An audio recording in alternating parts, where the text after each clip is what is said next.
Okay, so grade 9s, I want to remind you, tomorrow morning, even though it's SLO, y'all are coming to write me a test. It's going to be good. It's smaller than the monstrous quiz you wrote for me. And you have way more time to do it. So just relax. If you've done all of the review, if you're comfortable with all the pieces, this should be fine. If you haven't done the review and you've not done the work I've asked you to do, you should definitely panic. But if you've done those things, you should not panic. You'll be great. So today we're going to start this. Any questions before we get going on this? We're good? Wait. Yes, Danny? On the test, it's going to be everything that was in this booklet. Everything is fair game. What? Everything is fair game. Okay, and then, but then also imaginary and compounds. Yes. So, okay. Yes. So do we have to memorize? But all you got to be able to do, I mean, it's a pretty easy identification, I think. Yeah, for the. Yes. For the imaginary and complex. Yeah. It's pretty easy. Should be pretty easy to identify. But then all the other ones would be like natural, whole. Yep. Rational, irrational. I Integers. can't memorize everything. All of that is there. That needs to be there.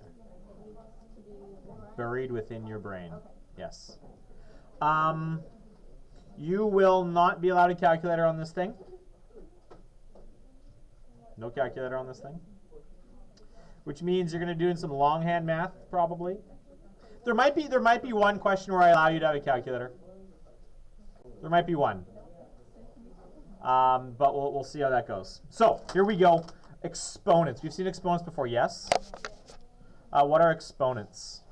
What is the purpose behind the mathematical object that we call exponents? Yeah. Like, if it's 3 to the power of 3, Yeah. then it's 3 times 3 times 3. Yes. So exponents are just shorthand for repeated multiplication, where that may or may not be useful. Just like multiplication is just shorthanded for addition, repeated addition, exponents exist for repeated multiplication. So, if we flip our page here, y'all, let's talk about this. This should be easy, yes?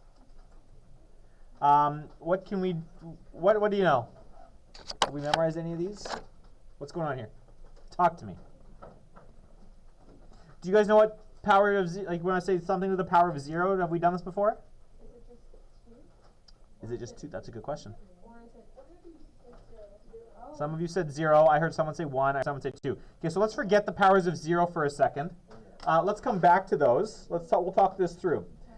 If I have anything to the power of 1, is itself. So 2 to the 1 is going to be 2. 3 to the 1 is going to be 3. 5 to the 1 is going to be 5. 10 to the 1 is going to be 10. And these are nice, easy ones that we want to kind of make sure we have our head wrapped around. Powers of 2, 3, 5, and 10. Powers of 10 are nice and easy, right? Powers of 10 are, every time I have a higher power of 10, what do I just add to the back of the number? Another 0. So 10 squared is? 10 cubed is? 10 to the 4 is? 10 to the 5 is? Yeah, it got less and less of you were involved every step of the way. So 10 to the 1 is 10, 100,000, 10,000, 100,000. And it works nice and easy, right? Because all we're doing here effectively is to go up, we're just multiplying by another power of 10.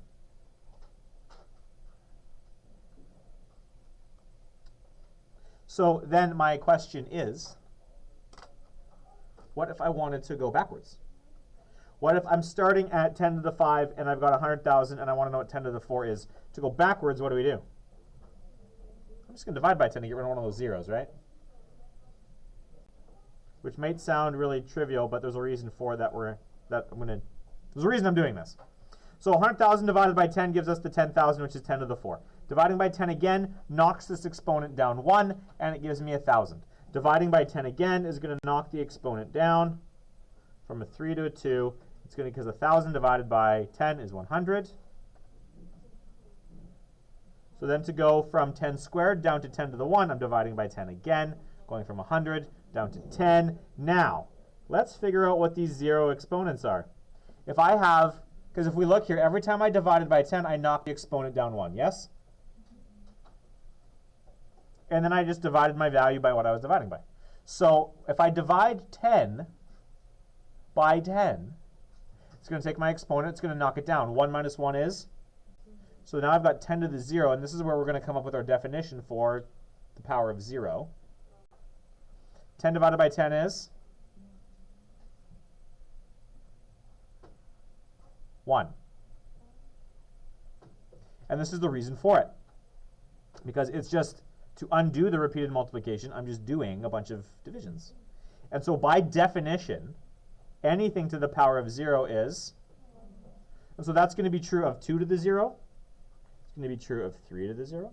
It's going to be true of 5 to the 0. It doesn't matter what it is. By this same reasoning, because I can go backwards and march my way up, anything to the power of 0 is going to be 1 by definition. So let's keep marching up here. 2 squared is? Because I'm just multiplying the previous one by 2, right? 2 cubed is? 2 to the 4 is? 2 to the 5 is? Cool. 3 squared is? 3 cubed is?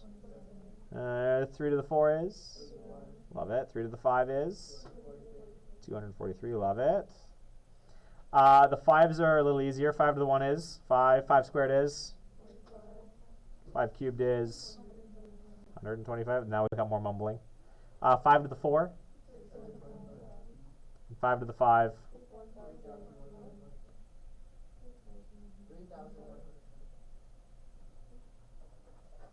Okay. So nice and easy. We understand what each of these mean, yes? To jump up, I'm just multiplying by this value here. So just by way of a little bit of review, and we learned something new maybe for some of us. Anything to the power of 0 is 1. Flip the page. We're going to look at the anatomy of this kind of expression. Also, I want to make sure I know what time this class ends. This class ends at 9:15. Love it. Okay, so I've got 3x, and then I've got an n. It's raised a little bit here. Who can tell me what the different pieces of this thing are? There's names for all of these pieces. What are they? Presley, give me one. I know the x is a variable. The x is a variable. But in this expression, that's not the most important identifier. We'll put variable beneath the line. It is a variable. Technically, n is as well. But when you, yes, sir? X is the base in this expression. And in this particular expression, our base happens to be a variable. That's okay. But when you've got a value to an exponent, the thing that is to the exponent, we call the base. Cool. And that base in this case is just x, right? Because BEDMAS applies here. BEDMAS goes brackets, exponents, division, multiplication, addition, and subtraction. Or BREDMAS if you want to mess with Mr. Myers next year, in which case we bring in the roots. But then we could bring in the absolute values then too. We could call it BARDMAS. Be great. Anyway, not related to what we're talking about now. This n is what? Yes, sir? It's one word for it. The other word's the exponent. I'm going to call it the exponent. In brackets, I'll put that power, or that word power. And the way that this thing is written is the exponent is only applied to the thing to the immediate left. So is that exponent also on this 3? I see a couple heads shake no. That is correct. Because how is the 3 attached to whatever's going on over here? It's being multiplied. So if there's nothing in between this and this, we understand that it's being multiplied in there. And so what do we call a number that's being multiplied out in front of a variable? Does anybody know? It starts with a C. C-O. C-O-E. No, it's C-O-M. C-O-E. Okay, so maybe this is new to you, and that's cool if this is. A value, a number that is multiplied out in front of a variable, we call a coefficient. C-O-E. They said C-O-M. I said C-O-E. Coefficient is that 3 there.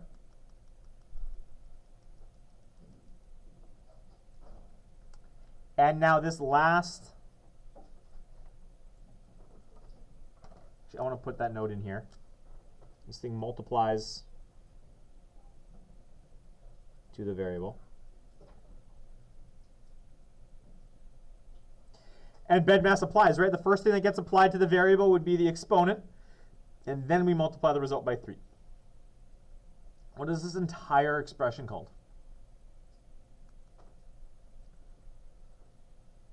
Carolyn, is that a hand, or are you resting your head?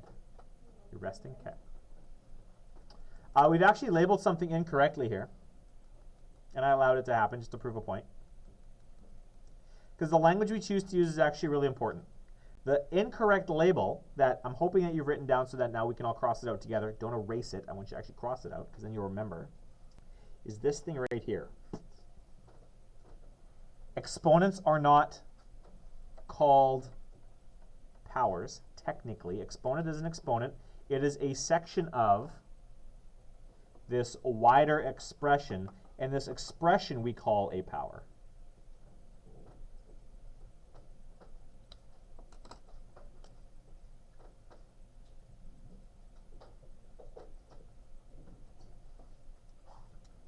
So sometimes that word gets manipulated, moved around places it shouldn't be, but that's okay. The exponent, you've already said, it's an instruction. It tells us how many times the base is multiplied by itself. So for example, 3 to the 4 means what?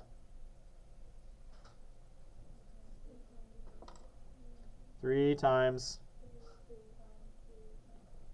3, okay. And 3 times 3 times 3 times 3 is, we already did it. 3 to the 4 is? It's 81.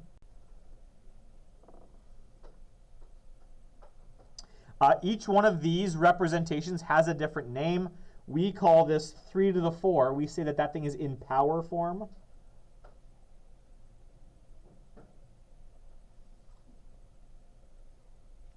Uh, 81, let's go back to the very end. We call that standard / we also call it evaluated form.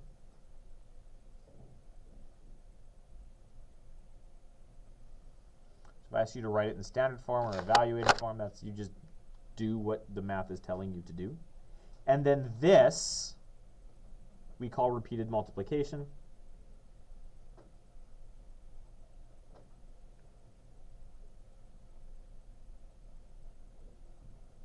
And so we just need a working understanding of what all of these different pieces mean, and so that you can jump through them relatively easily. This is, I think, fairly straightforward. 4 squared is just going to be 4 times 4, which is 16. 2 cubed is just going to be 2 times 2 times 2, which is going to be 8. 3 to the 5 is going to be 3 times 3 times 3 times 3 times 3, which is 243, which you gave me earlier. So I'm hoping, sometimes for my regular Math 9 students, this is new and earth-shattering. I'm hoping for my pre-diploma students that you've seen this before. We're comfortable with this? This is definitely something that showed up in middle school? Yes or no? How many of you are like, I don't think this showed up in middle school? What middle school did you go to? Abbey Middle. Who's your teacher? Who? Who? That's 2 different names. You had 2 teachers. Anyone have class at Abbey Middle with Rebecca? That were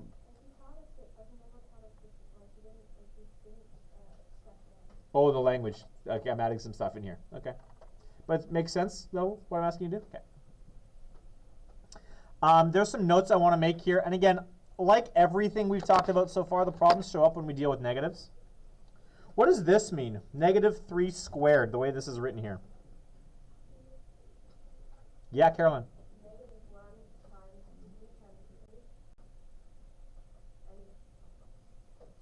Excellent. Because BEDMAS still applies. And throwing a negative out front is the same thing as multiplying by -1. So the exponent, when it's written like this, the exponent is just on the 3, which makes the 3 the base, not -3. So this thing is going to actually, -3 squared, without any brackets or anything weird, is actually just going to be -9. Good morning and welcome. So that next one there, now I've got brackets. What is the base? Now the base is -3, because that whole thing is included inside the set of brackets, and that exponent is located on the outside. So it applies to the entire bracketed object on the inside there. Cool?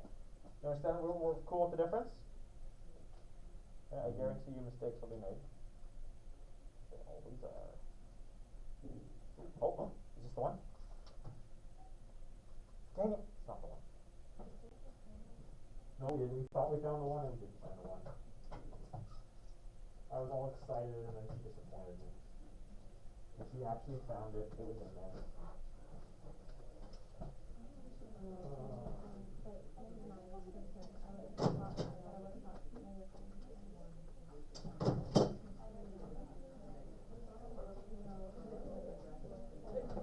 Photocopiers down so you see your notes. Okay. So, thoughts. I'm hearing some interesting things. I like what I'm hearing. So this thing here, -3 is the base. It's in the set of brackets. That 2 applies to the entire thing. So this thing is going to just be -3 times -3. And -3 times -3 is +9. Thoughts about any of this? Danny. Can you just explain why it's, like, for the first one, why it's -1 times 3 times 3? Like, the answer makes perfect sense to me. I would have thought that, but I would have done that differently in my head. Yes, and that's a lot of students tend to, and it's going to take some training to get that out. But why is it, like, can you... Because of order of operations. Okay, so how, like, what part? Can you really Yeah. expand on that? I'm going to try. Are you cool with this idea here? So if I have -3, this actually means -1 times 3. You're cool with that, yes? Yeah. Okay. So that is really where all of this comes from. So it's BEDMAS plus what that negative out front actually means. So when we've got -3 squared, it's important. What you need, the one thing you need to remember is that a negative is just multiplication by -1. And then remember then, okay, so what then is the order? Well, exponents come before multiplication, and because that's what that minus sign means, it's this 3 that I'm going to square on its own, and then I'm going to bring that multiplication by -1 afterwards. Because you couldn't do -3 times -3 times -3. No, this is how you would do, to do that, you'd throw brackets around it, because then whatever happens inside the brackets happens first. So then those brackets are going to say, well, the -3 is -3, and that entire bracketed object is the thing that gets repeatedly multiplied. Okay, then you can have positives. Right. But with this, you need to have a negative. If you're doing the same thing that you would in a positive number, but then adding a negative sign at the end. The first one. Yeah, because I've got that multiplication by -1 out front. Okay. Yeah. Okay, next one. What happens if I have something that looks like this? 2 squared over 3. What does that mean? Nika.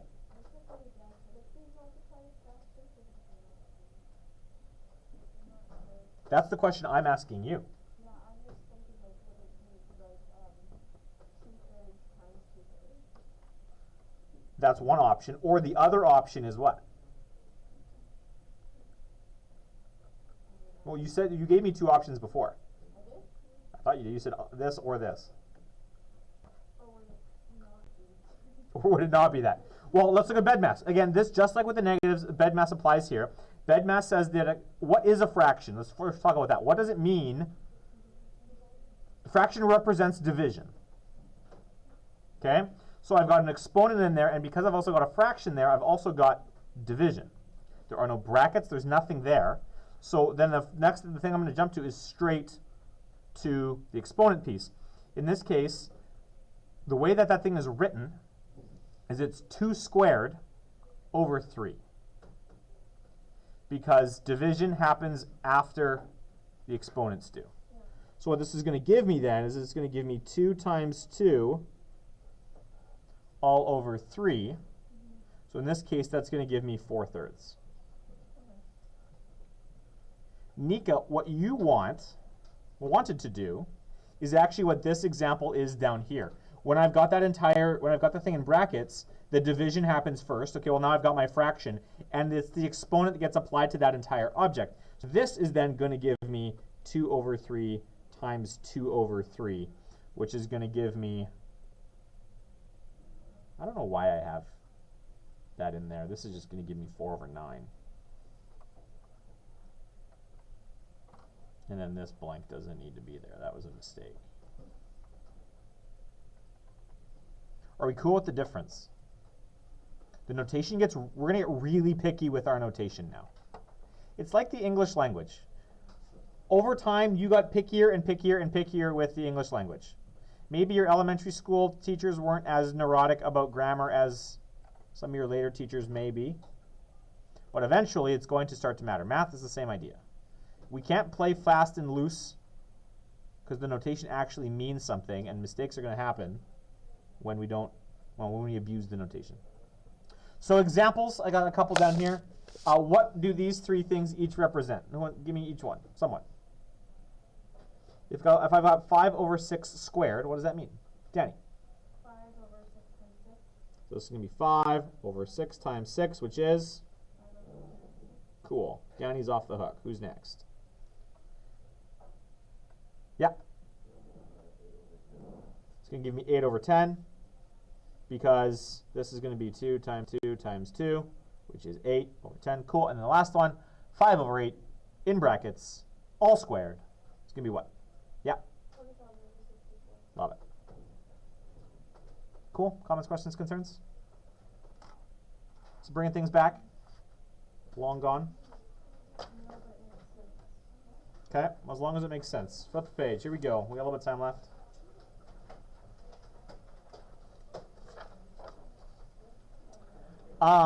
Here we go. Where is it? There it is. We've already kind of talked about this before, but it's going to come back here again. A negative base raised to an even power.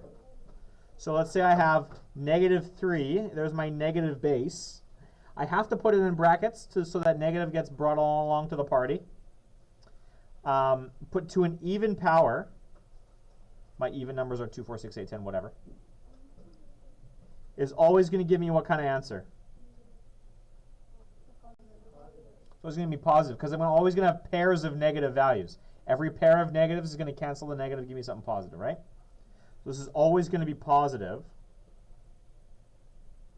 which means then that a negative number to an odd power is always going to be negative.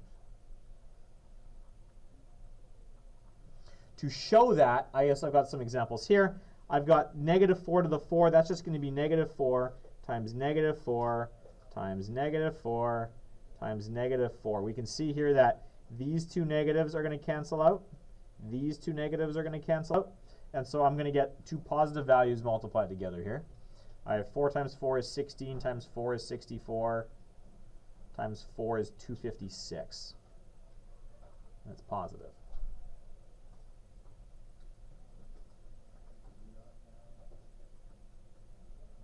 The next one, -2 to the 5, I'm going to write it a little differently. Instead of having the multiplication symbol, I'm just going to write it with brackets. It means the same thing, but it's going to be -2 in brackets, -2. I just want you to see a different way to write it.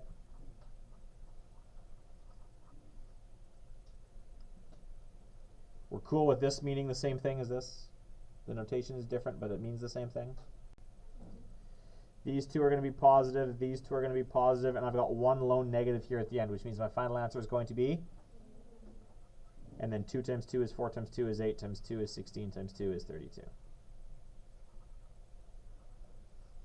That last one is the curveball. It will always be the curveball. What does that last one mean?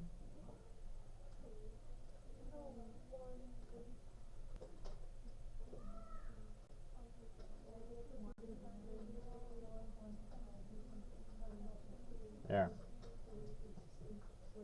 Cool. Remember, if there are no brackets, that negative 1 gets treated like it's on its own.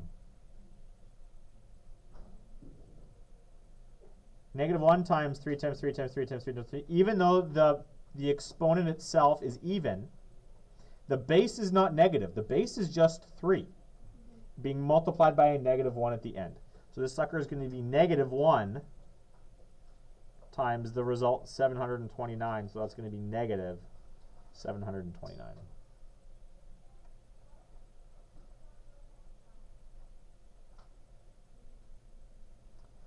We know how to evaluate stuff like this, yes?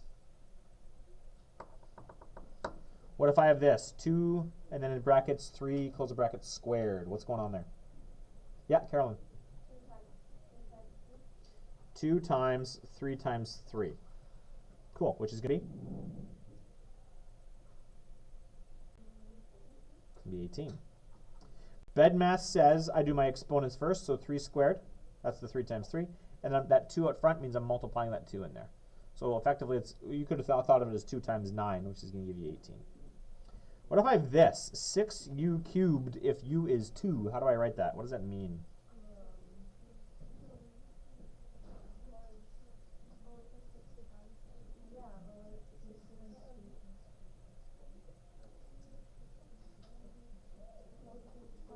So I'm hearing 6 times 2 times 2 times 2. I left space there intentionally. This is what I'm hearing. Are we comfortable with this? This is ultimately correct. Well, how did we get there?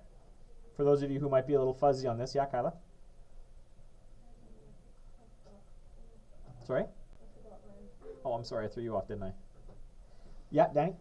Because 6, wait, hold on. 2, hold on. I had it in my head, it made so much sense.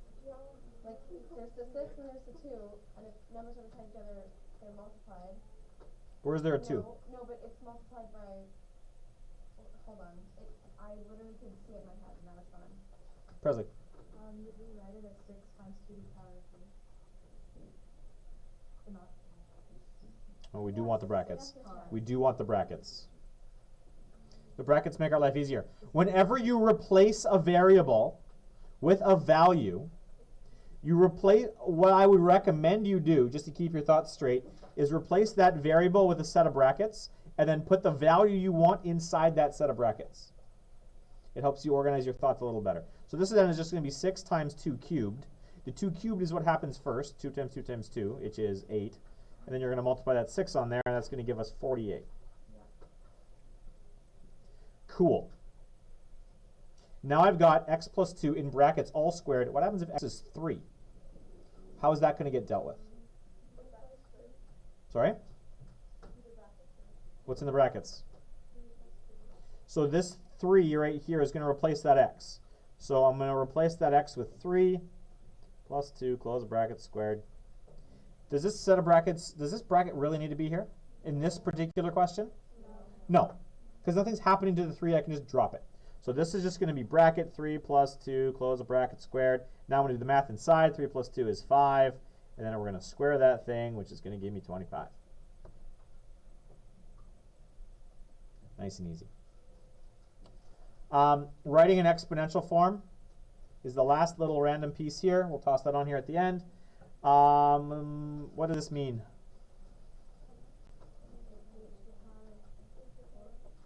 Cool. What does this mean?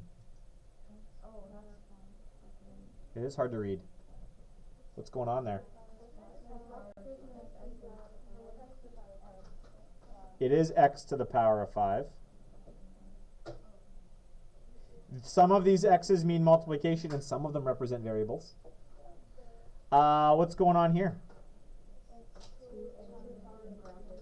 2a in, love it. So how come it's in brackets? Because it's 2a times 2a times 2a. So my base needs to be all of the 2a. Okay. If I wrote it like this, you'll find out after the test tomorrow. Your homework is to study. We'll see you later. You have a test tomorrow at 8:10. I will see you bright and early. Don't forget. Ria, did you check in at the office? Okay, cool.